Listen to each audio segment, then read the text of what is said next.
as it is 7:15, I'm just gonna talk through the stuff that I had to talk through, and then you can ask me any questions at the end. How does that sound? Go for it. Sounds good. Thank you, Daisy. All right. So the first thing I had on the agenda for the Q&A today is, what does people and culture mean and how is it different from HR? Quite a lot of people will have noticed that when we talk about HR and the kind of stuff that Becca and I do, we refer to it more often as people and culture rather than HR. And I think that's been confusing some people a little bit as to what the difference is and what it means. Basically, HR is very much focused on the process, the paperwork, dotting the I's and crossing the T's. And it's a very formalised, regimented way of people management. People and culture is more the kind of people management that takes into account that everybody is an individual human being, and that ultimately will affect how we are at a workplace. And we can't just treat everybody like a tick box on a form, because it just doesn't work. So the reason that we refer to it as people and culture is because that's very much the way that we want, that to be better food. We don't want it to be a tick box exercise. We don't want it to just be a paperwork process. We are all individuals. We all have an opinion. We all have things that, affect our lives and our day-to-day at work. And, it's fair enough to say you should leave, your personal life outside the door when you come to work, but sometimes that's not always possible. And that's what people and culture really tries to embody in the way that we approach things. So that's why you'll hear me referring to it as people and culture more often than HR, unless we are doing something very HR-y. For example, at the moment, Becca is auditing all the personnel files. That is a very HR thing. So that's the difference for anyone who has been confused. Does that all make sense? Yep, getting lots of nods. Good. All right, nods. Okay, so that's people and culture. I wanted to talk really quickly about the results from the Let's Engage survey. And the reason I only want to do it quickly, and the reason I wanted to talk about it, is because it's going to just give some context to other things that I've got on the agenda to talk about. So we picked out some really key themes from the results, and you should have all seen this. It's been sent out in staff comms, it's sent out through Alpaca, there are copies in the staff rooms and the lunch rooms, so you'll be able to come back and read this if you haven't seen it already. But it's been around for a few weeks now. So obviously COVID massively overtook the survey. It was the main thing that people wanted to talk about in their responses and their results, which is fair enough, but it did really overpower everything else. So we've looked at it. We're hoping that's a temporary thing. We're hoping COVID's not going to be around forever, and some of the practices that we've had to put in place because of COVID won't be around forever. But it is obviously really important just because of the seriousness of it. Communication and management is something that comes up every year.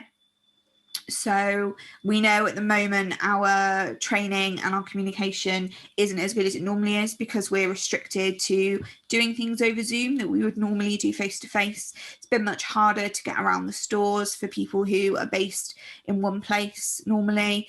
But that is going to start getting easier now that we have the lateral flow tests. So it's going to be a lot easier to get around. And I think that also has not helped in that gap that I think people feel between managers and store teams, which is something that is fed back nearly every year as well. Something we've worked on a lot. We've worked really hard on trying to improve that, but then having the restriction of not being able to actually get out and talk to people has kind of really hindered that. We're trying to do things like these Q&As to use Zoom as effectively as we can, but it's just not as good as being able to have proper conversation face to face. But things like, this Q&A and the Zoom session are only as helpful as people want them to be. So, coming to these things, engaging, asking questions means that you're going to get way more out of it than you would otherwise. So if you're watching this back, this is for you. So The other thing that came up was pay and benefits. Obviously, you will now know that we are a Real Living Wage Foundation accredited employer, which is fantastic, something we've wanted to do for a really long time. There have been a few questions and a few comments about that, which is why I've added it onto the agenda, so we can talk about that separately later. And the other thing was uniform. Now, I don't like the word uniform, but there is no other way to describe it. We've had a lot of feedback and a lot of people asking for Better Food branded clothing so that they can protect their own clothes, and also to feel like we're investing in them as individuals to be able to come to work without the stress of choosing what to wear or the worry of wearing something that might get damaged or so on and so forth. So we're going to talk a little bit about that.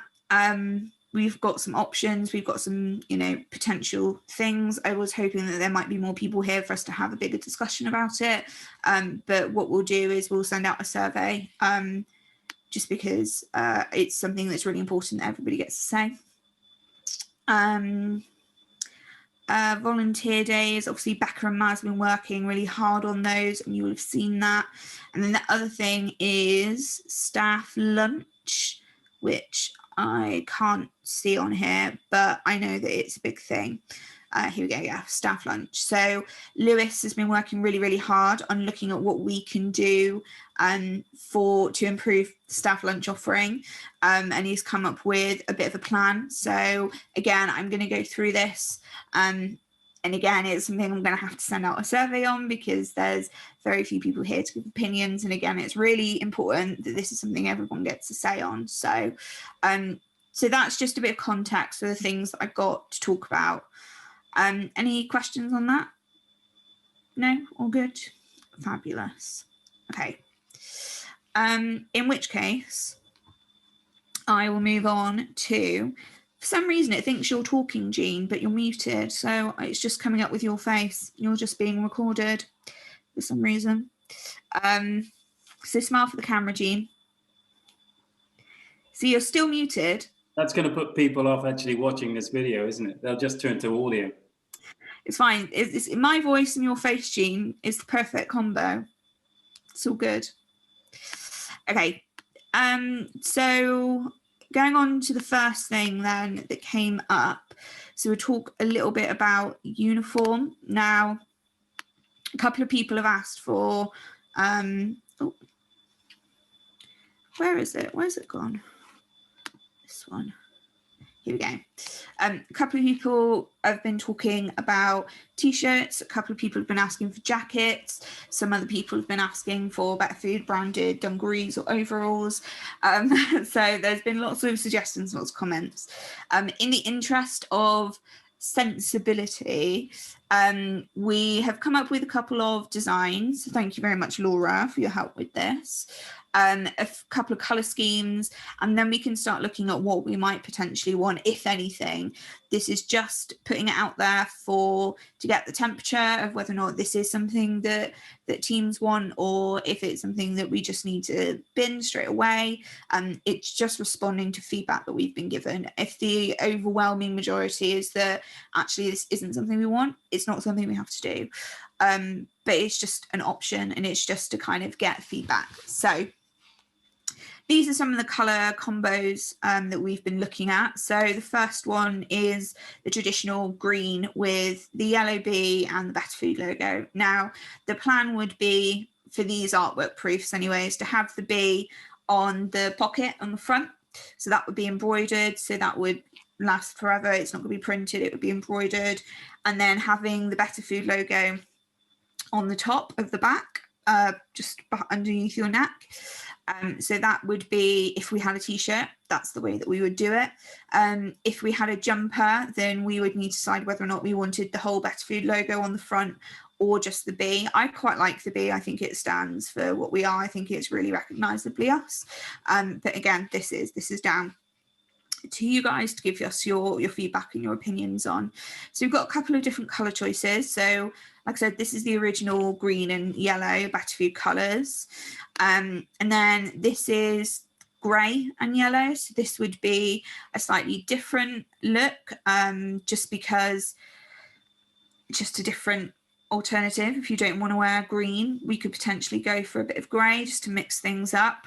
And then we've also done a complete inverse, which is a yellow background, so a yellow t-shirt with a grey bee and grey Best Food logo on the background. So it's just some choices, it's just some things to think about. But I will be sending out a survey on these so that you can have a proper look and we can get some proper feedback. So that's where we are with uniform, essentially.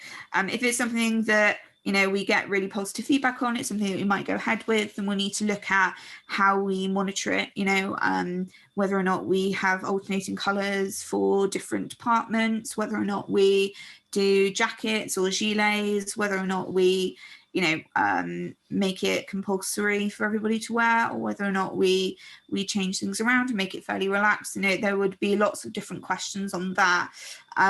But like I said, I will send a survey around soon so that everybody can have a proper look at them, spend some time thinking about it, and give us your individual feedback.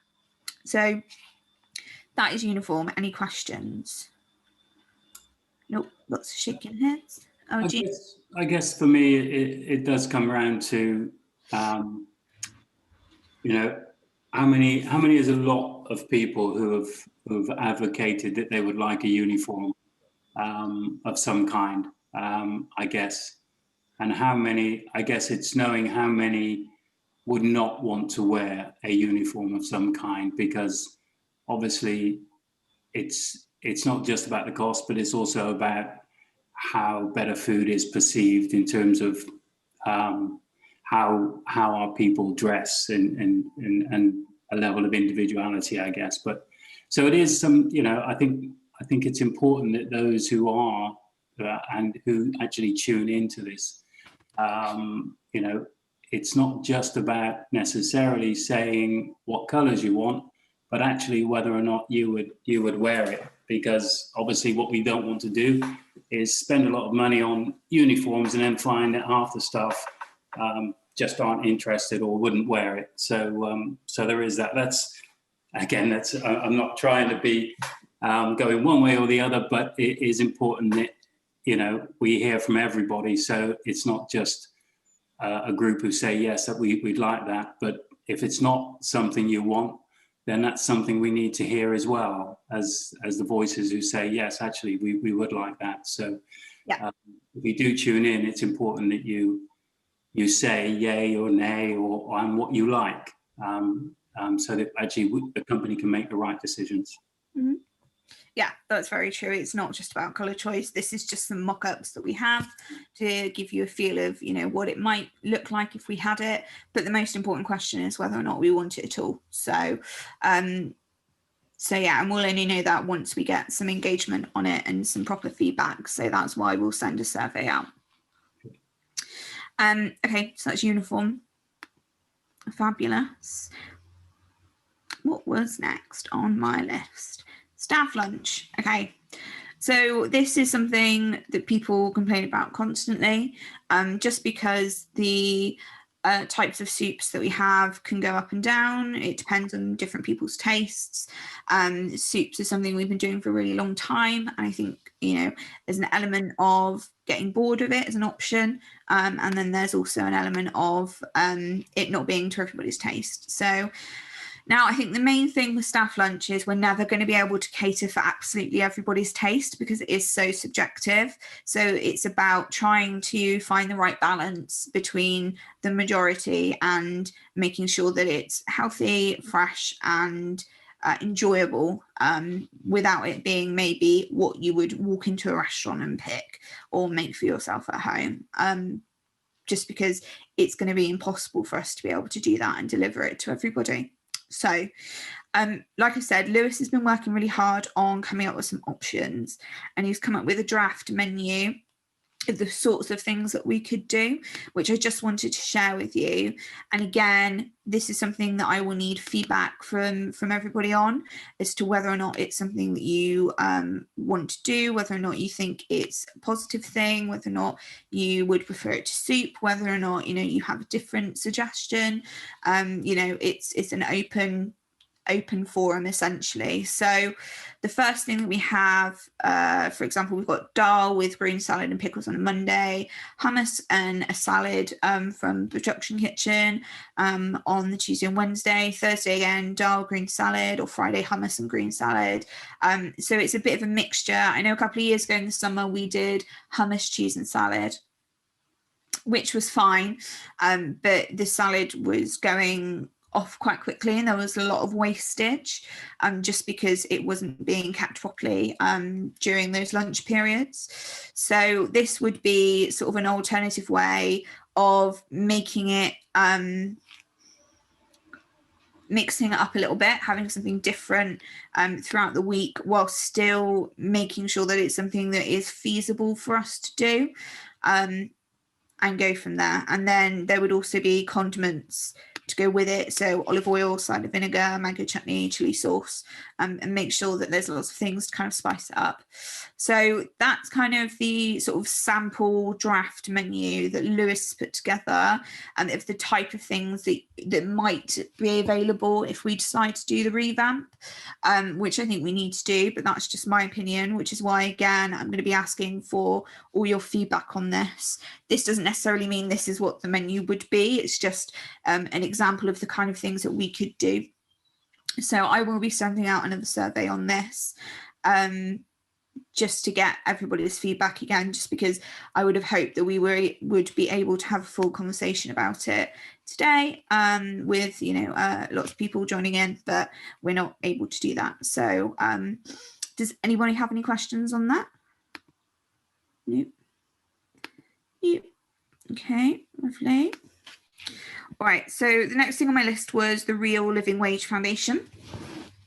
I've sent out lots of information on this already, and I've had conversations with quite a few people individually just about the logistics of how it's calculated and how it works out, just because the reason that we've been giving it as an accreditation is because of the overall value of what you get paid for. So essentially, if you work full time, you get paid for 40 hours a week, but you actually only work 37 and a half. So when you work out your hourly rate for working hours, it comes in above the Real Living Wage Foundation, which is why we've been given the accreditation. Now, in the future, hopefully in the fairly near future, we would love to be able to see our base rate above that Real Living Wage Foundation and have the paid breaks on top.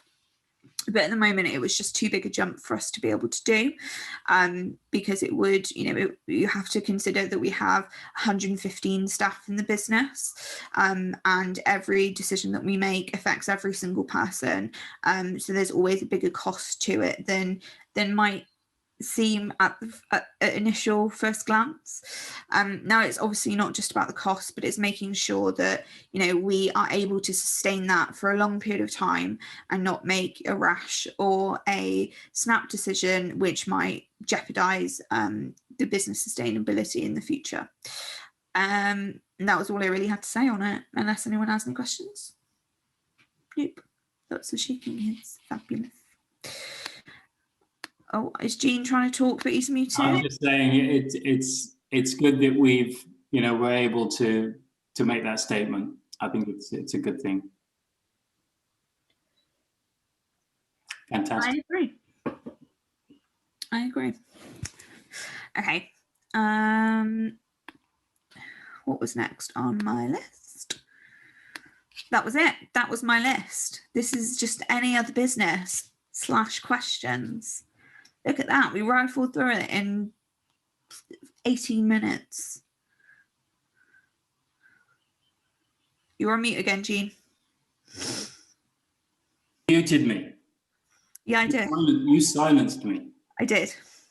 I just want to say, I think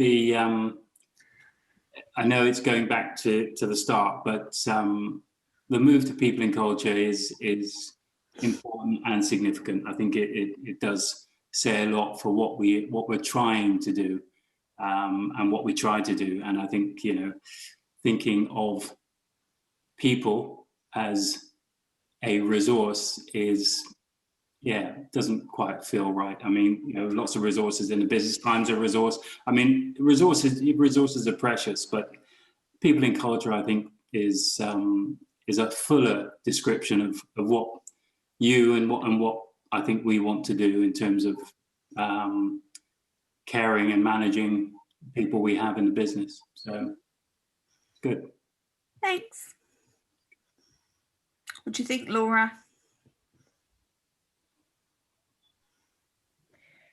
Yeah, I thought it was good. It was interesting just to kind of get an insight to see what some of the conversations are sort of happening that I'm not necessarily part of. Yeah, it's interesting. I've seen some of the management meetings like slides where you titled them "People and Culture," but I hadn't realised that was an official move. It's So a way, it's interesting to hear that. transitioning into people and culture at the moment. We've Gotcha. got one foot on either side of the fence. Nice. Work in progress. I mean, particularly HR. I mean, HR is part of people and culture, isn't it? It's still, you know, it's still a relevant term, but yeah, I like people and culture. And for those, go on. I was going to say, it's just about how we want to move forward and what the priority is. Is the priority HR processes and forms, or is the priority looking after our people? So, you know, that's the difference, really. So yeah, I think we do need elements of both. I think HR and processes and policies are an important part of people and culture, and that might be the HR part of it. Anyway, it might be talking about sort of angels dancing on a pinhead. I don't know, but I would just leave a message for those who tune into this later for whatever reason. I mean, it's good that if you have tuned in after the event, that's great, because it shows you're interested and there's a level of engagement. But I would also add that actually, if these events are given an extra edge and a bit more, I don't know, it's better with the interaction if there is, you know, because we will carry on holding these irrespective of the engagement and the number of people who actually attend the event, because I think they're important. Because I think if you stop doing them, then people say, well, we didn't know and nobody's telling us, and there isn't a communication there. So we'll carry on, I think, with these events, certainly while we're in a COVID situation. But I would encourage you, if you come in after the event, I would encourage you to try and, if you possibly can, attend the next event, because it does add something extra to these Q&As. And it's good to hear, and it's good to see more people. So I just throw that one out there for you. fabulous. Thank you, Daisy. Thanks, team. Good to see you guys. I'll see you Likewise. tomorrow. Bye. Bye-bye. Bye.